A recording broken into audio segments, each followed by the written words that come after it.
Hello, Life Vantage. This is Darren Jensen. We're coming to you live from our Indianapolis event, our biohacking event here. And I've got with me Dr. Michael Breus, who's an expert in sleep. And we're glad to have him with us today. Before we get started, as we normally always do, we give away some of our logo gear. This is a cool hoodie. It's with biohacking on it, biohacker hoodie. So if you'd like to be in the drawing to receive one of these, just comment in the comment section with your name, your city, your state, or country where applicable, and we'll get you one of these. All right, with that said, let me read you a little bit about Dr. Breus's background. So Dr. Michael Breus, he is a clinical psychologist and both a diplomat of the American Board of Sleep Medicine and a fellow of the American Academy of Sleep Medicine. He was one of the youngest people to have passed the board at age 31 with a specialty in sleep disorders. He is one of only 168 psychologists in the world with his credentials and distinction. Dr. Breus is on the clinical advisory board of the Dr. Oz Show and appears regularly on the show. And Dr. Breus currently resides outside of Los Angeles and maintains a private practice in that area. I do. Well, thank you for joining us on our Facebook thanks Live for today. having me. Well, you just finished a presentation. We had about 5,000 people here at our event. It was awesome, by the way. Well, you were awesome. I mean, our Thanks. people really liked what you're presenting, and I think so many people have challenges with sleep. Yes. That what you were talking about was very appropriate. So I was taking notes feverishly on my phone, and I didn't have a printer here in this facility, so I have them here on my phone. So I'm just going to go through some of my notes and let's Absolutely. talk to them, because I mean, it was a fascinating presentation. Now, a couple of the things that I like that you said was that you started looking at some of the common beliefs that we have about sleep. Right. And you were trying to sort through fact from fiction. Exactly. Why don't you talk to us about what is fact and what is fiction in sleep? Sure. So one of the biggest that I hear all the time is the 8-hour myth, right? Okay. So everybody's got to sleep 8 hours. So first of all, that's not true. Let's just get that right out there. If you just looked at it from a math perspective, we know that the average sleep cycle is 90 minutes long and that the average person has 5 of those. So 5 times 90 is 450 minutes, divided by 60 is only 7.5 hours. So right there, 8 hours doesn't match up to what we know is the length and the number of sleep cycles. But even more so, if you're getting good, consistent sleep, your body actually needs less and less of it. So as an adult, I go to bed around midnight and I wake up around 6:30. So I sleep 6.5 hours. I'm the sleep doctor, right? And I sleep only 6.5 hours to 7 hours, but that's what works for me. And so the message I want to give everybody out there is don't kill yourself to try to get 8 hours, because you might not actually need 8 hours of sleep. Consistent sleep is actually much better than trying to get a length of sleep. So if you can consistently get 6.5 to 7, that's going to be a good number for you. Well, let me ask you about that consistency. Okay, so one of the trends that we're looking at, being a health company, is the rise of the health activated individual. It's people that really pay a lot of attention and biohack their own health. And for instance, a lot of people are wearing Fitbits at night that monitor sleep. I know that I use this ring. It's a Motif, and I really like it because I hate wearing a watch at night. But it's tracking my sleep, and when I go through and I look at what my sleep patterns are, it doesn't look consistent to me. It looks like I'm up, and then it's all jagged, and I'm like, does that even make sense? So what does that mean? Okay, so I've got a whole idea surrounding sleep trackers. So first of all, sleep's a pretty complicated process. So most of the tracking companies were tracking something else before they started tracking sleep. Paces, right? Heartbeat. Exactly, Yeah. and those are very easy things to measure, like weight and calorie and steps and things like that. But when you wake up in the morning and somebody says, how did you sleep? You don't say a 36, right? Or a 65 or a 97, because there's really not a great metric for it. So first of all, we have to find companies that are accurate in their assessment of sleep. So that's number one, is trying to find the right accurate tracker. So you're looking for a company that's going to have a sleep history, that's been involved in sleep, that really understands sleep, has sleep scientists involved, things like that. Step one. But step number two. Are there any good ones out there? I'll tell you the two that I've found that have been the best. One is called the Sleep Score Max. Okay. And full transparency, they've asked me to be on their advisory board because I like their company so much. All right. But they have, it's a 100% sleep company. They don't track anything but sleep, and I like that aspect on it. Okay, good. The other thing that's important is the thing that drives me crazy is somebody comes up to me and they say, what does my sleep look like, Dr. Breus, off of their phone, right? And I say, well, I don't really know what it is because we don't have anything to measure it against. So many of these companies, they'll send you a tracker or you get information and you say to yourself, well, who cares if I got 17 minutes of REM? Like, what does it mean? Right? So what I like is a comparison. So I'm 50, so what the Sleep Score Max does is it actually will compare my sleep to a male age 50. So now I've got a yardstick by which to compare my sleep. That gets a little bit better, but really where the money is, in my mind, is when you actually get information that's personalized based on your previous night's sleep. So when you're looking for a company that's got a history with sleep, that gives you a comparison to somebody, maybe your age and gender, and then also gives you tips that are personalized to your sleep. That's where I think we really see the value in these tracking mechanisms. Okay. So you were, and I interrupted you because you said you were saying something about the first part and then there was a second part. I'm not sure if I remember what I went through 1, 2, 3. Okay, good. So we were talking about myths, and you said the first myth is 8 hours. You don't necessarily need 8 hours. Yeah. Are there any other myths that are out there? There are a bunch. So one of the ones that I talked about actually on stage had to do with food and sleep, right? And so people all the time say, well, I heard that turkey makes me feel sleepy, right? Because of the thing called tryptophan in it. But it does. I don't know why. So I can tell you why. So first of all, the reason you're tired after Thanksgiving has nothing to do with turkey. You'd actually have to eat a 26-pound turkey. It ain't gonna happen. No, even in my best days in college, I couldn't eat a 26-pound turkey. So to get enough tryptophan. The reason you're so tired after Thanksgiving is because you've been making this holiday meal for days and days and days. Your in-laws are probably driving you nuts, and they're finally leaving, and you're just so relaxed and relieved that you're able to get there. Warm milk is another one. A lot of people say, well, what about warm milk? It's also got tryptophan. You'd have to drink 1.5 gallons of warm milk. And that's just gross, right? That's just gross, guys. But what it turns out is whoever was giving you the warm milk, your grandmother, your mother, somebody who was very caring and loving in your life, you make that association. And so it's really the association and the psychology behind it, not necessarily the milk itself. So those are examples of myths. Another one is that it's bad to take a nap. Right? I'm here to tell you there's nothing wrong with taking a nap, unless you have insomnia. If you do have insomnia, napping is not a good idea because it lowers your sleep drive or your ability to fall asleep at night. But there's nothing wrong with taking a short nap. My favorite are 25 minutes or less. So I don't know if you've ever had this experience, but have you ever taken a nap and felt worse, not better?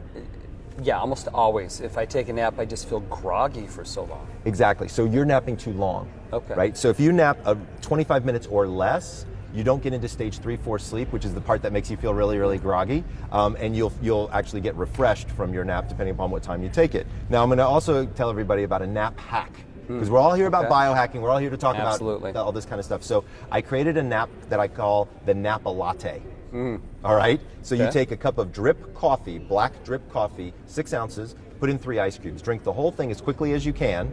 Don't worry about the ice, it's just to cool it down. Then close your eyes and take a 25-minute nap. You'll get enough stage 1 and stage 2 sleep to lower something called adenosine in your brain, but caffeine fits in right where the adenosine would in your brain, and it blocks that sleepiness. You're good for 4 hours, guaranteed. Wow. So that I call it the Napa Latte. It's definitely something you guys can check out. Napa Latte, I like that. Any others that you can think of, or is that some of the main myths that are out there? Well, that's some of the main ones that are out there, but one of the big things that people also don't understand is the power of light. So it turns out that light is one of the biggest things to affect our ability to produce melatonin. So remember, everybody, melatonin is that key that starts the engine for sleep. So you really want to make sure that melatonin is flowing when you want it to be and not when you don't want it to be. So in the morning time, if you can get sunlight, that will actually help reduce some of that morning fog that a lot of people experience. And at night, you want to have low levels of light. And even in some cases, there are now commercially available light bulbs or glasses that you can use to block the blue light. So using those things can actually be very, very important and can condense the amount of sleep that you might need and increase the quality. Well, how has sleep changed? Because when you're talking about light and that light has such a powerful effect on sleep, I know for me and like my wife, part of our kind of calming down phase is we'll sit there and we'll read our books on our phones or on our Kindles or whatever. But I can imagine stop, that light stop. is probably, messing this up. So it's a proximity issue for number Okay. one. So I'm the only sleep specialist, I think, ever to say it's okay to sleep with the TV on. Okay. I think I'm the only guy that says this. So my wife falls asleep with the television on and has since ever since we've known each other. But she really listens to it out of the corner of her ear, right? And so what's going on is her eyes are closed and she's listening. It's just enough of a distraction to allow her to fall asleep. 95% of televisions have a timer in the software now. Yeah, they just do. go to the timer. You can set it for 45 minutes if it bothers you. If it doesn't bother you, it's not going to hurt you. But the proximity of the TV is all the way across the room, so the light doesn't have nearly as big an effect. However, if you have a phone right here, Oh, it's bright, or right in your eyes. or a Yeah. tablet or a laptop, and you're watching, Game of Thrones or whatever it is you happen to be watching, it's going to have, number one, an emotional component to it.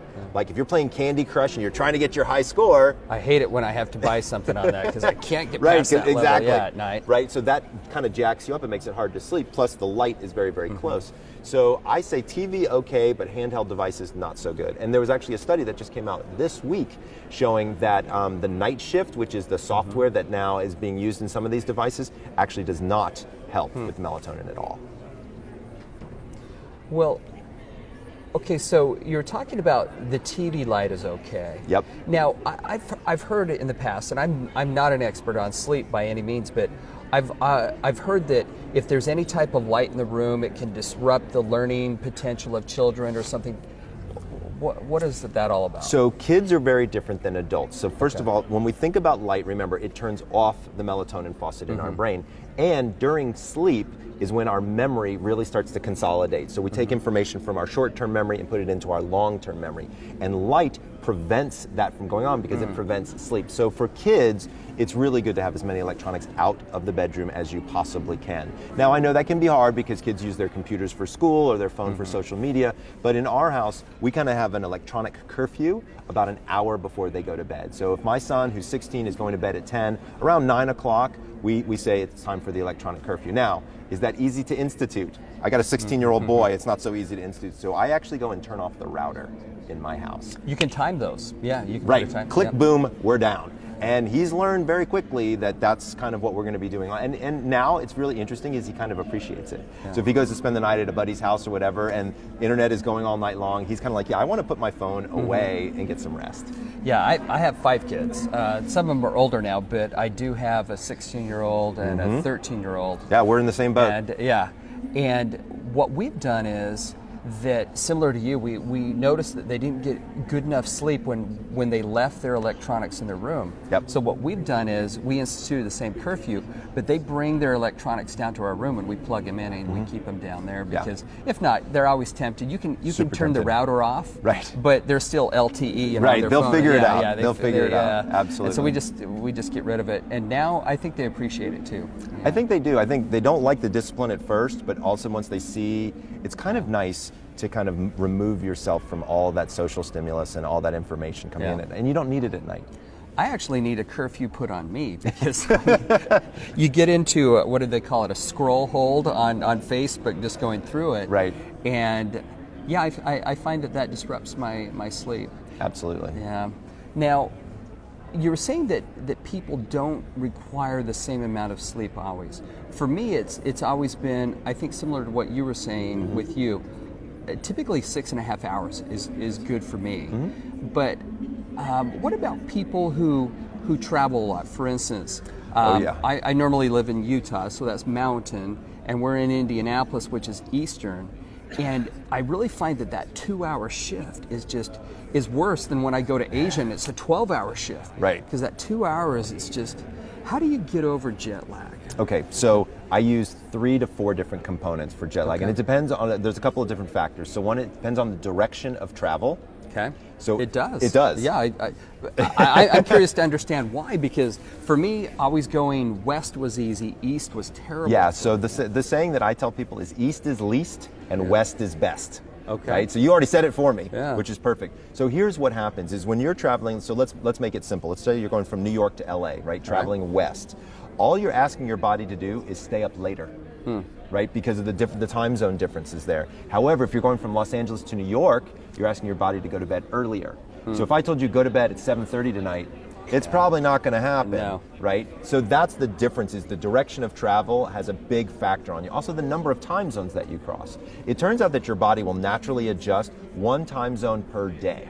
So if you're only going to be gone for 2 or 3 days, it almost doesn't make sense to try to adjust your schedule. But if you're going to be gone longer than that, and a trip to Asia would be an example of that, then I actually create jet lag schedules for people where I pick the timing of the flight, I pick when should they nap on the flight, and I pick when they should wake up, when they should get their light exposure.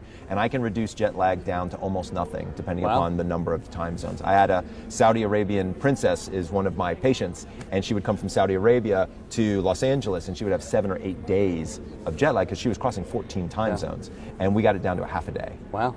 Which is pretty That's cool. good. Yeah, so how do we really do it? We use light therapy and melatonin. So melatonin, for people who don't know it, is a hormone, and it's available, commercially available. You want to get between 0.5 and 1.5 milligrams. 95% of melatonin is sold in an overdosage format, 3, 5, or 10 milligrams. Way too much. Okay. 0.5 milligram to 1.5 milligrams taken 90 minutes before you want to go to bed. So in your situation, if you're traveling for 2 hours, right, depending upon what direction you're traveling in, you might take your melatonin an hour to an hour and a half before you want to go to bed in your new destination, and that will help peak your melatonin levels and bring your body that way. Then in the morning, use bright light to turn off the melatonin faucet, right? So we're turning it on at night and we're turning it off in the morning by using melatonin at night and light in the morning. And that's the basics behind it. We also have strategically placed caffeine for people, depending upon the number of time zones, as well as strategic napping. Okay, another big question I have, other than with the jet lag, I know that a lot of people run into hangovers. Yes. Okay, so I know that you spoke to us here a little while ago about hangovers.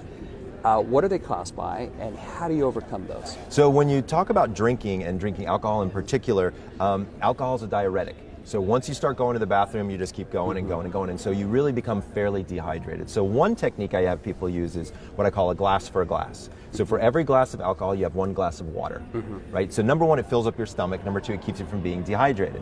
Second thing to remember is that the average human body, it takes them approximately 1 hour to digest 1 alcoholic beverage. Okay. So if you have a couple of glasses of wine or beer with dinner, you want to give, let's say you stop at 8, then you want to give yourself 2 hours and not have lights out until 10. Otherwise, it's going to affect your sleep. We now know that there's a really big difference between going to sleep and passing out, right? And so passing out involves alcohol too close to bedtime. Alcohol may make you feel sleepy, but believe it or not, it keeps you out of the deeper stages of sleep, stages 3 and 4, which is that physical restorative sleep, and that's part of the reason that you feel so bad. The other part is dehydration. So by doing the glass for a glass and then doing the timing, you can avoid a hangover almost completely. A couple of other really interesting tricks: coconut water. There's been 2 studies to show that that's been very helpful, and also taking magnesium and vitamin B the next day to replace is also a really good idea, and it helps with hangovers as well. All right.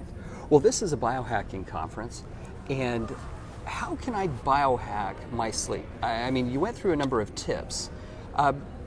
How do I biohack my sleep? So the easiest way to do that is, number 1, start with your wake-up time. Okay. Most consistent thing in your sleep schedule is your wake-up time. If you wake up at 6:30 during the week, I want you up at 6:30 on Saturday and 6:30 on Sunday. That's tough. I know, it's not fun. I know. I'll give you 25 to 30 minutes leeway, so if you want to sleep till 7, that's fine. But as soon as you sleep more than about a half an hour longer than your normal wake-up time, your whole circadian rhythm wants to shift. So you might have experienced this before, where you stay up late on Friday, sleep in on Saturday. Stay up late on Saturday, sleep in on Sunday. What does your body want to do Sunday night? Stay up late, and Monday morning really stinks. So by keeping it consistent, that's number 1. What it does is, when you get that light in the morning and it reduces the melatonin in the morning, it tells your brain exactly when melatonin is supposed to come on board, and will actually shrink the amount of time that you need to sleep. So you get higher quality in less time, the more consistent your bedtime is, which is a huge hack right there. So how did you overcome that with teenagers? Because we have kids the same age as, because mine want to sleep in. I mean, my daughter, who's 16, I swear it's like noon before she rolls out of bed on Saturday. So here's the caveat, is teenagers. Okay. Leave them alone and let them sleep. My son will sleep until 12, 1 o'clock in the afternoon on Saturdays and on Sundays. He's really trying to catch up on his sleep. Now, he goes to bed around 10 o'clock at night. He gets up around 6:30, so he's getting about 8.5 hours, but he's 16 years old. He plays sports. He plays, you know, he's got lots of activity, so his day is really jam-packed. And on Saturday mornings, look, It's not worth the struggle, number one, and number two, they can actually catch up on sleep. As adults, once you hit about age 22, 25, you're really not going to be catching up on a whole lot of sleep, and your circadian rhythm will lock at that point in time. Remember, teenagers are naturally wanting to stay up late and sleep late. Okay, so teenagers, let them sleep. Let them go. Adults, no. Get Adults, up on no. time. Exactly. All right.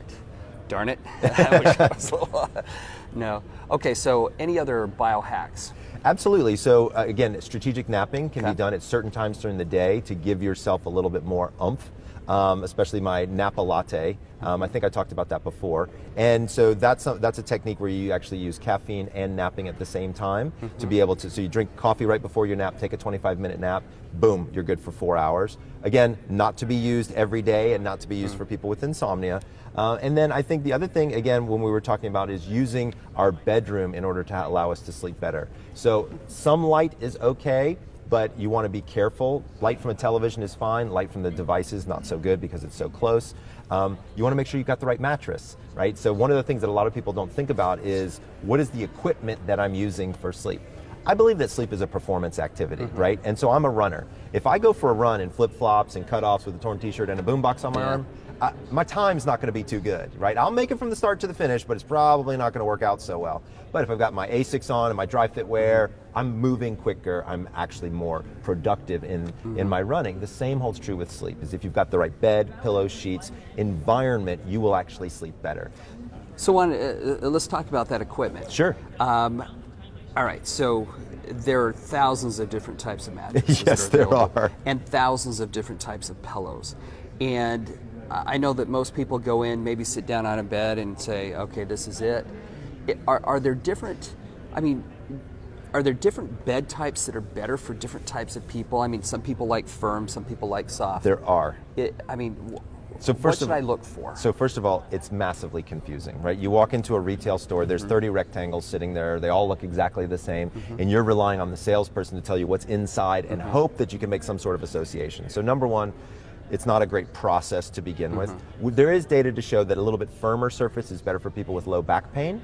When there's more than 100, 150 pound weight difference between the two people, you really have very different support characteristics that are necessary. So as an example, if you've got a lot of weight difference between you and your bed partner, an air bed might actually be better for you because you can change the air baffles inside to make one firmer and one softer. Now, if you don't want to go out and have an air bed, what I have a lot of my patients do is they buy one firm bed and then they add a topper to one side that's only 2 inches of, let's say, latex or foam that's a little squishier. So that way that person kind of gets their, soft but still firm, and this person gets their firm if that's what they're looking for. A lot of it is personal preference, but again, you're thinking about back pain. The other thing that you want to think about is neck pain and upper shoulder pain. If you wake up in the morning with a crick in your neck or kind of, need to stretch out your shoulders, that actually means you need a new pillow, not a new mattress. So I talk to people about pillows all the time, but you need to think about what is your starting sleep position.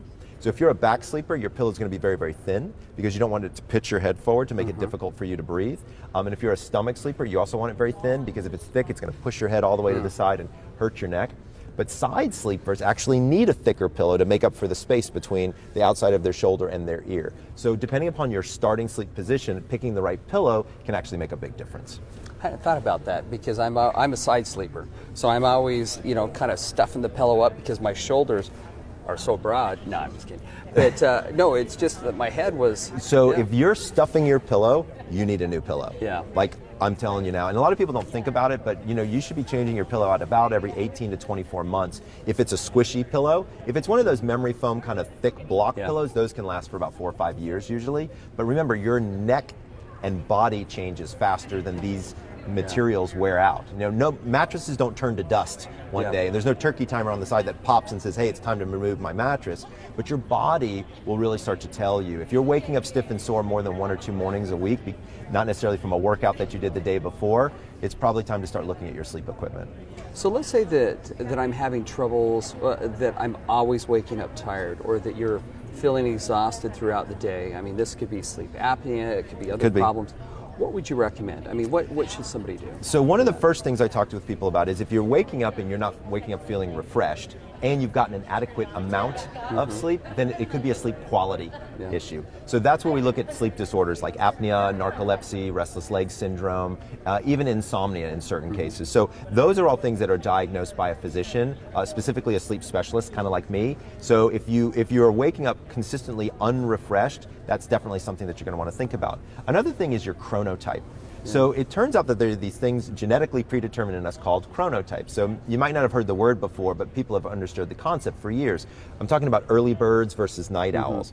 So sometimes when somebody's a night owl, like you said you are, right, you have a tendency to go to bed late and you still wake up fairly early. But I've got a lot of people who go to bed late and want to wake up late, and that's why they feel exhausted in the morning. So going to sleep in line with your chronotype can turn out to be really important. If people want to learn what their chronotype is, they can take my quiz, which we had everybody here take the quiz. And we'll put that into the kind of the questions section on this. We'll get that posted up so that you can click on it and take the quiz. Yeah, absolutely. Because I didn't know what my chronotype was. It said bear, but we were talking about, you know, because I go to bed late, but I get up early. Right, you're a late bear. A late bear. Right, so the chronotypes are lion, which are my early people. They're waking up at 5:30 in the morning. I don't like that type of people. I was saying on stage, like, the only thing I hate worse than mornings are morning people. Yeah, they're always just the too ones damn saying, chipper. yeah, they're like, yeah, let's have that meeting at 6 a.m. Are you kidding me? Right, no thank you. Yeah. Those are my lions. My bears, which is what you are, is the majority of the population. 50% of people, they like to get up around 6:30, 7 o'clock. They like to go to bed around 10:30, 11 o'clock. So you're kind of in there somewhere. Then there are the wolves, that's the late night people like me. I never go to bed before midnight. Sometimes it's 1 o'clock in the morning. And I like to sleep a little bit later in the mornings. And then there are my dolphins, and unfortunately they're my problem children. So they're the folks that have insomnia. And so the book that I wrote called The Power of When actually takes your chronotype and teaches you the perfect time of day to do anything. So you don't, it's really kind of cool. It's the ultimate biohack, because if you change the timing in a 24-hour cycle, I can show you exactly when your hormones naturally will be at a point to do a particular activity, whether that's have sex, eat a cheeseburger, run a mile, you name it. I'll have to read that. I got one for you, don't worry. Good. So let's, I guess for a final question, let's say somebody walks up to you and you only have, 20, 30 seconds to talk to them. How do they get and a they better night's say, sleep? look, Dr. Breus, can you give me just a couple of the main things that I can do to improve my sleep quality, my sleep life? Absolutely. I'm going to give everybody a 5-step process that everybody can do starting tonight. So step number 1 is stick to one wake-up time. We've talked about it a little bit, but remember, that keeps your circadian rhythm consistent. Step number 2 is to stop caffeine by 2 p.m.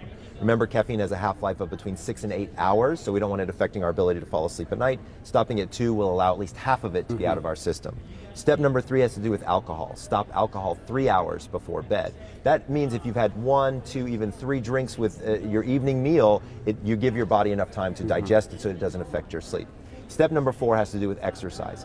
The best way to improve the quality of your sleep is daily exercise. But some people get a little jazzed up from exercise, so if you can, avoid exercise about 4 hours before bed. Okay, I was going to ask you, is that in the morning, is that in the evening? Yeah, just avoid it before bed for sure. And then step number 5 is, I say, give the sun a high five every morning. You get 15 minutes of sunlight in the morning to reset that circadian clock each morning. So remember, step number 1 is one wake-up time. Step number 2, stop alcohol by 2 p.m. Step number 3, stop caffeine by 2 p.m. Step number 3 is stop alcohol 3 hours before bed. Step number 4 is no exercise 4 hours before bed. And step number 5 is to give the sun a high five every morning. I like that. Just one question off of the, you said get up at the same time.